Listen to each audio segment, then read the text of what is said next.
Good morning, students.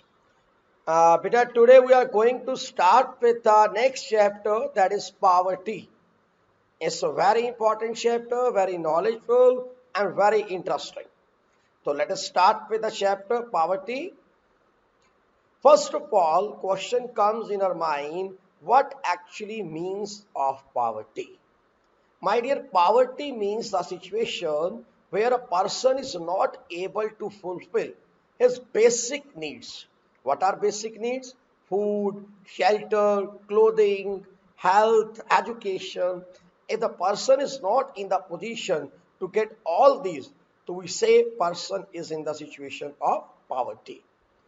Then, my dear, we proceed next. Types of poverty. In India, basically, there are two types of poor in India. One is the urban poor who lives in the urban area, and other is the rural poor who lives in the rural area.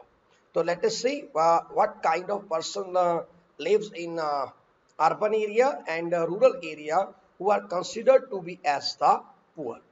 First of all, poor in urban areas.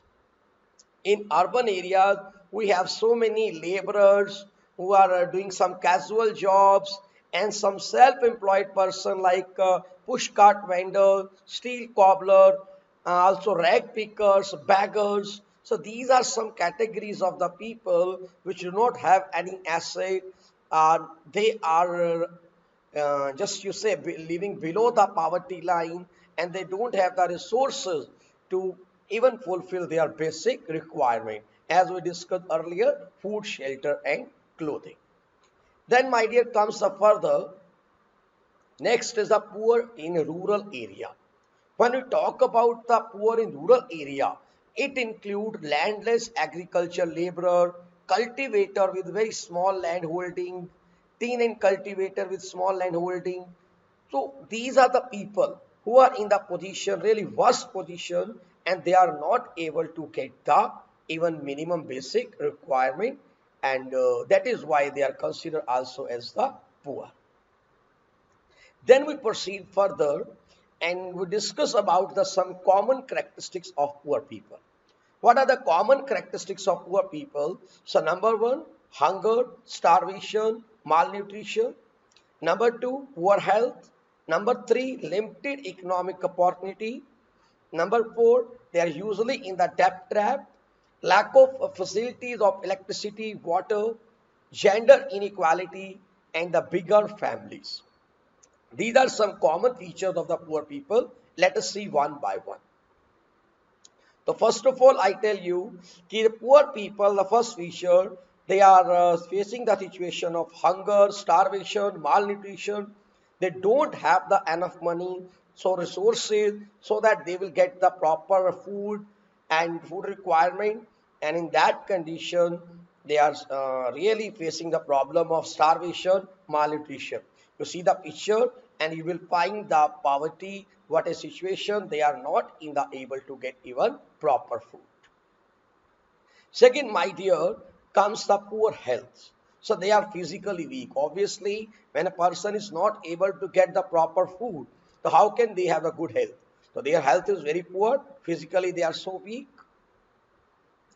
Then comes the limited economic opportunities. Usually it is seen the poor peoples are illiterate, unskilled, so they face unstable employment, and they are exploited, and they have very limited economic opportunity. Reason being, they are illiterate, they are unskilled, so they have to do such a jobs where they don't get even good money, and they are not in the position to fulfill their basic needs, and they have the limited economic opportunities, usually poor people. And then comes the debt trap. So normally poor people always need some money, and when they take some time on the loan from some money lender or some landlord, they charge very high rate of interest, and they are exploited, and sometimes to pay the old debt they have to take the other another new debt, and in that case they just come in the debt trap. But I want to say, मान लीजिए एक farmer ने, किसी poor people ने किसी person से loan वगैरह ले लिया, अब वो रेट ऑफ इंटरेस्ट यूजली बहुत ज्यादा चार्ज करते हैं, और मान लीजिए कल वो रेट उस लोन को नहीं चुका पाते हैं, तो उनको क्या करते हैं, कई बार पुराना लोन लेने चुकाने के लिए नया लोन ले लेते हैं, एंड स्टिल फिर उनका हाई रेट ऑफ इंटरेस्ट, और कई बार उनके पास जो छोटे मोटे एसेट्स होते हैं वो भी उनको सेल आउट करने पड़ जाते हैं उस लोन को चुकाने के लिए. तो they are usually in the situation of debt trap. And then comes the next one, lack of facilities of electricity and water. So most of the poor household do not have any access to electricity and safe drinking water. So their primary cooking fuel is firewood and cow dung. Sir उनके पास कोई proper gas वगैरह नहीं है, proper electricity नहीं है, proper पीने का अच्छा पानी भी नहीं है. ये देखो आपको पिक्चर में नजर आ रहा है कि किस तरह से वो खाना बना रही हैं. वो पुराने जैसे बनाया करते थे. पानी कहाँ से ले रहे हैं, कुएं वगैरह से ले रहे हैं. तो they don't have such facilities. And then common characteristics of poor people में next one is the gender inequality. So normally ये देखा जाता है कि in regard to participation of gainful employment education, they don't receive adequate care on the way to motherhood. Sir आज भी उन लोगों को ये माना जाता है इनमें जेंडर इनइक्वालिटी है, बॉयज को ज्यादा वेटेज दी जाती है, गर्ल्स को कम वेटेज दी जाती है. एंड नॉर्मली ये they are in the mood कि हमारे पास बेटा ही होना चाहिए ताकि वो छोटा मोटे काम करेगा, कोई अर्निंग वगैरह करके देगा, अदरवाइज गर्ल्स होंगी तो हमें उसको बॉदर करना पड़ेगा. तो जेंडर इनइक्वालिटी आज भी यहाँ पाई जाती है.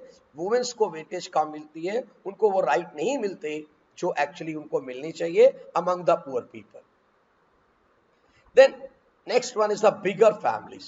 नॉर्मली जो पुअर फैमिलीज होती हैं they are bigger in size and which make their economic condition worse. My dear usually होता क्या है, ये लोग इलिटरेट होते हैं, सुपरस्टिशियस होते हैं, इनको प्रॉपर नॉलेज नहीं होती है. In that case they go for the bigger family. Sometime they feel कि जितनी बड़ी फैमिली होगी उतना हमारे एसेट्स वगैरह, दे मतलब child they believe their children as an asset. तो फॉर दैट सेक और सम सेकेंडली कई बार ये भी सुपरस्टिशियस कि हाँ भाई ये तो भगवान की देन है, तो they go for the bigger family. और उनमें इनकी सिचुएशन और वर्स हो जाती है. एक तो ऑलरेडी सोर्सेज नहीं है इनकम के, और एक फैमिली भी बहुत बड़ी बड़ी हो गई. And then my dear, how are the poor identified. Next topic, how are poor identified. When we talk about poverty, तो there are basically two concepts come. One is the relative poverty and other is the absolute poverty. Now first comes, sir, what is the relative poverty? So poverty of the people in comparison to other people, region or nation. जब हम अपनी poverty को compare करते हैं किसी दूसरी nation के साथ, किसी स्टेट के साथ, किसी और रीजन के साथ, बाकी लोगों के साथ, तो that we call relative poverty. And when we, and second is the absolute poverty. And when we measure the poverty on the basis of some poverty line, so that we call the absolute poverty. Now here comes the question, sir, what is the poverty line? The poverty line, I tell you, there is a concept of poverty line. Actually, what is the poverty line? Poverty line is a cutoff point on the basis of which we divide the poor and non-poor. My dear, see, this is the poverty line. Above it people are non-poor and below it poor people are poor. कि जैसे मान लो हमने एक poverty line decide कर दी. मान लो मैंने कहा कि जिस पर्सन की income, suppose I take example कि एक पर्सन की इनकम 1000 रुपीज है मान लीजिए, तो वो पर्सन बिलो पॉवर्टी लाइन से, मतलब पॉवर्टी लाइन है फिक्स ₹1000 रुपीज. ओके, अब जिनकी इनकम 1000 से ज्यादा है दे आर नॉन पुअर, और जिनकी इनकम 1000 से कम है they are considered to be the poor. यानी पॉवर्टी लाइन क्या होती है, एक कट ऑफ पॉइंट. अभी मैं बताता हूँ कैसे हम डिसाइड करते हैं, नेक्स्ट स्लाइड में आपको बताता हूँ. हमने एक पॉवर्टी लाइन फिक्स कर दी on the basis of some income, on the basis of some expenditure, कि यहाँ पे जो लोग इससे ऊपर हैं दे आर नॉन पुअर, और जो इससे नीचे है they are poor. Mind one thing, कभी उनको रिच नहीं बोलना है कि नीचे वाले पुअर है ऊपर वाले रिच है, नहीं, नीचे वाले पुअर है ऊपर वाले नॉन पुअर है, दैट्स ऑल. तो पॉवर्टी लाइन डिवाइड करती है पुअर एंड नॉन पुअर को. फिर क्वेश्चन आता है, sir how is poverty line calculated in India. So poverty line in India can be determined on the basis of income distribution or private consumption expenditure level. The most important is the private expenditure consumption expenditure level. It is usually used to measure the poverty line, and it is a very common method to measure. How, what we do, let us see. Because in this method what we do, so a person is considered poor if his income or consumption level falls below a given minimum level necessary to fulfill basic need. देखो हम इस method में क्या करेंगे, हमें सबसे पहले ना एक मिनिमम लेवल फाइंड आउट करना है कि एक पर्सन को अपनी कंजप्शन के लिए जो एक मिनिमम लेवल जरूरी है, अगर आपको अपनी बेसिक नीड्स को फुलफिल करना है तो कितना आपको कंजप्शन करना पड़ेगा, एक हमने वो लेवल फिक्स किया मिनिमम। अब वो मिनिमम लेवल कैसे फिक्स करते हैं? सो वेरी सिंपल, हम एक पहले देखेंगे एक पर्सन की what is the minimum level of food requirement, what is the minimum level of clothing, footwear, fuel, light, education, medical requirement etcetera, कि एक बंदे की मिनिमम क्या रिक्वायरमेंट है, उसे कितना खाना चाहिए, कितने कपड़े चाहिए, कितने जूते चाहिए, कितनी लाइट चाहिए, कितनी एजुकेशन चाहिए, कितनी मेडिकल फैसिलिटीज चाहिए, उन सब की वैल्यू को पहले हम डिटरमिन करेंगे और फिर उनकी फिजिकल क्वांटिटी को मल्टीप्लाई करेंगे बाय देयर प्राइसेस। मान लो मैंने कैलकुलेट किया कि एक पर्सन को जीने के लिए मान लीजिए फूड रिक्वायरमेंट में मेनली मान लीजिए 10 किलो उसको आटा चाहिए। अब 10 किलो आटा कितने का, मान लो 20 रुपए किलो है आटा, तो 10 into 20 200 rupees for the food, like that. Education के लिए मान लीजिए उसको 500 रुपीज चाहिए या 300 रुपीज चाहिए पर मंथ, तो लाइक दैट।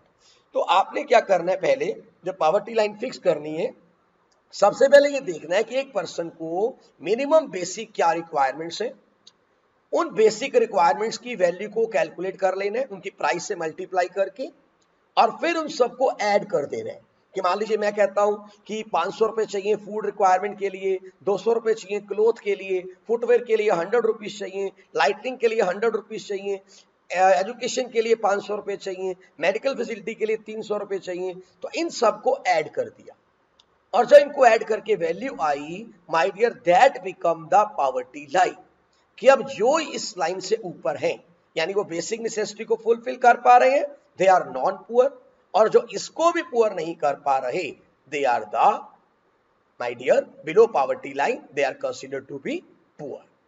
अब मेरे बच्चे पॉवर्टी लाइन को डिस्कस करने के लिए हमारे पास एक क्राइटेरिया और भी है, that is the desire calorie requirement, कि एक बंदे को सर्वाइवल करने के लिए कितनी कैलोरीज इनटेक डेली चाहिए, और हमने यहाँ पर डिसाइड कैलकुलेट कर लेते हैं कि हमें मिनिमम सर्वाइवल के लिए इतनी कैलोरीज चाहिए, और फिर उस कैलोरीज के बेस पे हम कह देते हैं कि जो लोग इतनी कैलोरीज कंज्यूम कर रहे हैं दे आर नॉट पुअर, और जो इससे कम कंज्यूम कर रहे हैं they are the poor. My dear, India के अंदर जो पॉवर्टी लाइन फिक्स की गई है, अब आपको डाटा याद रखना है, वेरी इंपॉर्टेंट। सो फॉर 2011-12 की जो कैलकुलेशन है, सो पॉवर्टी लाइन फिक्स की गई ₹816 per month for the rural area and ₹1000 per month for the urban area.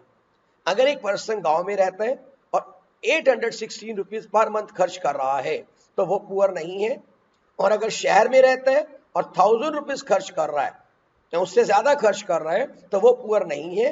Otherwise जो इससे कम खर्च कर रहे हैं they are the poor. Second, जो हमने कैलोरीज इनटेक में पॉवर्टी लाइन फिक्स की, हमने डिस्कस किया जो लोग 2400 कैलोरीज पर डे पर पर्सन कंज्यूम कर रहा है इन रूरल एरिया वो पुअर नहीं है, और जो इससे कम कर रहे हैं they are the poor, and in urban area it is 2100 calories. So urban area में ये लिमिट इसलिए कम फिक्स की गई क्योंकि अर्बन एरिया में लोग फिजिकल वर्क कम करते हैं, गांव में लोग फिजिकल वर्क ज्यादा करते हैं, तो वहां पे इनका जो कैलोरी इनटेक है वो ज्यादा फिक्स किया गया। तब आपको 1 मार्क में वेरी इंपॉर्टेंट कि what is the poverty line in term of calories. So 2400 calories पर person per day in the rural area and 2100 calories in per day per person in urban area। ये very important है, आपको याद करना है poverty line कैसे discuss fix की जाती है और उसके बाद पॉवर्टी लाइन क्या है, और जो पर्सन इससे कम कंज्यूम करेगा is consider to be the poor below poverty line. So next question come, do you think that the present methodology और पॉवर्टी एस्टिमेशन इज एप्रोप्रिएट? हमने जो जैसे पॉवर्टी लाइन को हमने मेजर किया, पॉवर्टी को एस्टिमेट किया with the help of poverty line, जैसे हमने यहाँ पर मिनिमम कंजप्शन एक्सपेंडिचर क्राइटेरिया देखा या हमने यहाँ पे कैलोरी इनटेक वगैरह देखा, तो क्या ये मेथोडोलॉजी एप्रोप्रिएट है? हमारा आंसर आता है नो। सर ये एप्रोप्रिएट इसलिए नहीं है sir, number 1 reason, because it takes into account only the basic needs of food, clothing, fuel, etc. But the quality of these basic necessities is the lowest quality available. Sir जब ये बात कर रहे होते हैं बेसिक नीड्स को calculate कर रहे होते हैं कि आपको सर्वाइवल के लिए कितना मिनिमम फूड चाहिए, मिनिमम क्लोथिंग चाहिए, मिनिमम फ्यूल चाहिए, तो जो उसकी क्वालिटी लेते हैं that is the lowest quality. तो लोएस्ट क्वालिटी को लेके आप निकाल रहे हैं पॉवर्टी लाइन, तो ये अच्छी बात नहीं है। We have to take some good quality. जब हम फूड की बात करते हैं तो हम कौन सा रेट लेते हैं, जो पुअरेस्ट लोएस्ट क्वालिटी फूड का रेट होता है। जब क्लोथ की बात करते हैं तो कौन सा रेट लेते हैं, जो पुअर क्वालिटी क्लोथ का रेट होता है।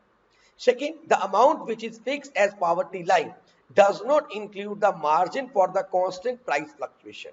अब देखो एक बार मैंने चलो निकाल लिया कि इतना फूड लेने के लिए मेरे को इतना खर्च करना पड़ेगा, इतना क्लोथ लेने के लिए मेरे को इतना खर्च करना पड़ेगा, और मैंने उस हिसाब से पॉवर्टी लाइन फिक्स कर दी। लेकिन प्राइसेस तो फूड की, क्लोथ की डेली चेंज हो रही है, तो यहाँ पे वो जो कांस्टेंट प्राइस फ्लक्चुएशंस हैं हम उनको इंक्लूड नहीं कर रहे, उनको कंसीडर नहीं कर रहे। पॉवर्टी लाइन में कुछ ऐसा क्राइटेरिया होना चाहिए कि जो प्राइस फ्लक्चुएशन है हम उसे करेक्ट कर सकें, जो उसके कारण जो वेरिएशन आ रही है उसको ठीक कर सकें। लेकिन ऐसा इसमें कुछ भी नहीं है। हमने तो फिक्स कर दिया ₹860 फॉर द रूरल एरिया। अब 816 रुपए में शायद उस समय काफी सामान आ रहा होगा, और हो सकता है कि रेट प्राइस बहुत ज्यादा बढ़ जाए और बहुत कम सामान आ रहा हो, तो यहाँ पर उसके बारे में कोई बात नहीं की गई। इसीलिए कहा जाता है कि जो प्रेजेंट मैथोलॉजी है ये एप्रोप्रिएट नहीं है, इसमें अमेंडमेंट की जरूरत है। Then we come to the next topic. What are the causes of poverty? So what are the reasons behind the poverty in India? So let us discuss them one by one. So first of all, I discuss the first one is the population explosion. My dear, in India, I think majority of the problem are have the main cause, that is the population explosion. Population of India has been rising at a faster rate of around 2.1% during 91 to 2001. On an average, 17 million people are added every year to its population. In 1991, India population was only 84.63 crore, which increased to 121 crore in 2011. My dear, population तो तेजी से बढ़ी जा रही है, लेकिन हमारी income उतनी तेजी से नहीं बढ़ रही है, रिसोर्सेज उतनी तेजी से नहीं बढ़ रहे हैं, and that is the major cause of the poverty. Second, low level of economic development. So Indian economy is still in the developing stage. आज हमारा इंडस्ट्रियल सेक्टर उतना डेवलप नहीं हुआ, ना हमारा एग्रीकल्चर सेक्टर उतना डेवलप हुआ है, and because of that backwardness, so आज हम उतना, हमारा जो इकोनॉमिक डेवलपमेंट का लेवल है, जो हमारा ग्रोथ रेट है, काफी कम है। हम उतनी इनकम नहीं जनरेट कर पा रहे हैं, उतने लोगों के लिए एम्प्लॉयमेंट नहीं जनरेट कर पा रहे हैं, and that is the another cause of the poverty. Then comes further poor state of agriculture. You know, India is the agriculture based economy. Majority of the people are engaged in agriculture, but our agriculture is still backward. Here land is subdivided, the people are very fragmented land holding, very small piece of land, they still use the traditional methods of cultivation. So these are the reason the state of agriculture sector is very poor in India, and their income is very low. Another cause of the poverty. High illiteracy rate. So every time our government comes forward and they promises we have to go for the 100% literacy, but still you must be aware illiteracy level is very high in India, and because of that the high level of illiteracy, unskilled, the people don't get proper job, and their situation is really worse, and they are still getting the low paid job. Another cause of the poverty. आगे चलते हैं। सो high level of unemployment. देखो, poverty का root cause है unemployment. Sir आज हमारी economy develop कर रही है, हम कहते हैं इंडस्ट्रीज डेवलप कर रही हैं, लेकिन उतनी एम्प्लॉयमेंट अपॉर्चुनिटीज नहीं डेवलप हो रही जितनी रिक्वायर्ड है। जॉब सीकर और तेजी से बढ़ रहे हैं, और उनका बढ़ने का रेट ज्यादा है जितनी एम्प्लॉयमेंट अपॉर्चुनिटीज क्रिएट हो रही है, and because of that reason unemployment increasing day by day. और जब आप लोगों को जॉब ही नहीं मिलेगी तो definitely, my dear, that leads to what? Poverty. Social setup. So social setup is still backward and not suitable for faster development in India. Sir आज भी हमारी बहुत सारी प्रॉब्लम्स हैं, law of inheritance, caste system, tradition, custom, which are really obstacle in the way of the faster development. And again they result to the poverty. लोग वही अपनी पुरानी ट्रेडिशन को लेके बैठे हुए हैं। लॉ ऑफ इनहेरिटेंस, मोची का बेटा मोची बनेगा, नाई का बेटा नाई बनेगा, बाहर आने की कोशिश ही नहीं कर रहे हैं। कास्ट सिस्टम हिंदू मुस्लिम के यहाँ काम नहीं करेगा, मुस्लिम हिंदी के यहाँ काम नहीं करेगा। तो इन चीजों के कारण क्या हो रहे हैं, उनके लिए जो अपॉर्चुनिटीज है वो कम होती जा रही है, and they are not in the position to earn good income, and still they are in the position of poverty. Then inequality of income. No doubt national income India की बहुत तेजी से बढ़ रही है, लेकिन अगर हम देखेंगे प्रॉपरली डिस्ट्रीब्यूट नहीं हुई है अलग अलग सेक्टर्स में। अगर हम देखें कि हमारी जो नेशनल इनकम बढ़ी है उसका बेनिफिट सिर्फ कुछ फ्यू रिच पीपल उठा पाए हैं, और रिच होता जा रहा है, और वह बेचारा गरीब है वो और गरीब होता जा रहा है। इनइक्वालिटी लगातार बढ़ रही है। Richer become more richer and poor become more poor, और ये गैप बढ़ने के कारण हमारी पॉवर्टी अगेन इंक्रीज हो रही है। इन्फ्लेशन, क्या मतलब होता है इन्फ्लेशन का? जो कॉन्टिन्यूसली प्राइसेस बढ़ती है हम उसे बोलते हैं इन्फ्लेशन। So 2002-03 में हमारा एवरेज जो प्राइस राइज था it was 3.4%, which increased to 12.5% in 2007-08। अब देखो जब प्राइसेस बढ़ती हैं सबसे ज्यादा कौन इफेक्टेड होते हैं? सर जो लोअर इनकम ग्रुप के लोग होते हैं उनकी इनकम तो उतनी बढ़ती नहीं है, और प्राइसेस बढ़ जाती हैं तो उनकी परचेजिंग पावर कम हो जाती है और उनका सर्वाइवल मुश्किल हो जाता है, इवन दे अपने बेसिक नीड्स को फुलफिल नहीं कर पाते हैं। Then shortage of capital and entrepreneur. So, अगली प्रॉब्लम इंडिया में क्या है, हमारे पास प्रॉपर कैपिटल एंटरप्रेन्योर अवेलेबल नहीं है। जो कोई भी कंट्री तब ग्रो करती है जब वहां पर कैपिटल एनफ हो, अच्छे अच्छे एंटरप्रेन्योर पाए जाएं स्किल्ड, और वो लोग डेफिनेटली कंट्री को आगे लेके जाते हैं। लेकिन इंडिया में दोनों चीज की डेफिशिएंसी है, हमारे यहाँ कैपिटल की भी अवेलेबिलिटी नहीं है, इसीलिए बार बार हम फॉरेनर को इन्वाइट कर रहे हैं, come and go for the foreign direct investment. और सेकेंडली हमारे पास जो टेक्निकल जो स्किल्ड एंटरप्रेन्योर्स हैं उनकी भी कमी है, जिन्हीं कारण हमारे यहाँ पर लेवल ऑफ प्रोडक्शन लो रह जाता है। जब लो प्रोडक्शन होगी तो लो एम्प्लॉयमेंट जनरेट होगी, लो इनकम जनरेट होगी, and definitely leads to the poverty. And then comes the political factors. My dear, other problem is the political factors in India. The before independence, my dear, Britisher exploited we a lot. Britisher ने हमें बहुत ज्यादा अच्छे से exploit किया। आपको पता है इंडिया को किसी समय सोने की चिड़िया कहा जाता था, लेकिन वो यहाँ पर आए, उन्होंने इंडिया के अंदर अपनी कैसी स्ट्रेटेजी बनाई कि यहाँ से सामान कम रेट पे खरीद के raw material in the form अपने कंट्री में भेजना शुरू कर दिया, और वहां से जो फिनिश प्रोडक्ट था यहाँ पर भेजना शुरू कर दिया, and they exploit India lot. Second, उसके बाद जब इंडिया फ्रीडम भी हुआ, हमारे जो पॉलिटिशियंस आए, so they were very corrupt, frankly they are very corrupt. उन्होंने हमेशा अपने सेल्फ इंटरेस्ट के लिए काम किया, कोई प्रॉपर ऐसी प्लानिंग की ही नहीं गई कि पॉवर्टी को प्रॉपर इरेडिकेट किया जाए। हाँ, बहुत सारी हमारी डेफिनेटली हम आगे डिस्कस करेंगे, गवर्नमेंट ने बहुत सारे प्रोग्राम चलाए पॉवर्टी को इरेडिकेट करने के लिए, पर जब उनकी इंप्लीमेंटेशन की बात आई तो उनको प्रॉपरली इंप्लीमेंट नहीं किया गया। तो दैट वाज अनदर रीजन कि हम लोग उतना ग्रो नहीं कर पाए, क्योंकि हमारे को एक अच्छे पॉलिटिशियंस नहीं मिले, एक अच्छा पॉलिटिकल सेटअप नहीं मिला जो कंट्री को डेवलप कर पाता, and we still remain the poor, and poverty काफी ज्यादा आज भी पाई जा रही है। तो my dear, these are the causes of the poverty. I hope every point clear to you, and if still there is any problem you can send me some WhatsApp message and call me anytime.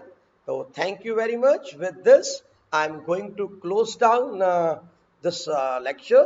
Next lecture I will post very soon, my dear. Thank you very much.